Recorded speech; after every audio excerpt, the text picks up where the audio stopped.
Luz e de Cristo, e a Escritura do Testamento, e eu acabo de dizer, forma, naturalmente, o Nuovo Testamento, un salmo e Evangelio. Hagamos. E di voce lettura che veloci a con carta di San Paolo nella cristiana di Roma.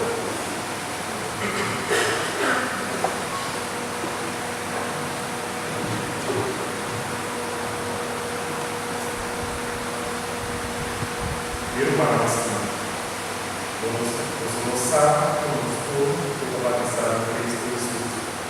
Vamos batizar nesse mundo.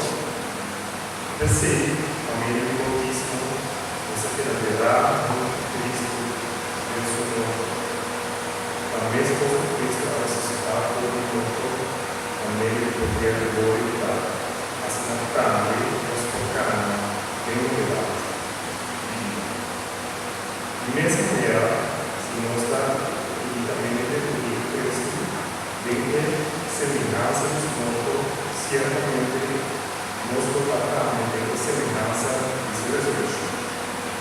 Mostrar que ele viu para nós aquele que ficar muito para glorificar e ela fez assim, e para nos não ficar nunca mais.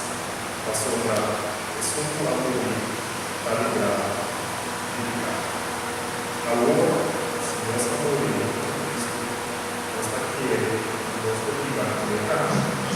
Passou a Santo Cristo ressuscitar por amor, não amoremos nunca mais. Morto e dormido, mas viva de Deus. Percebe, Cristo amor, e amor, ligar, enviar. A outra negativa para Deus.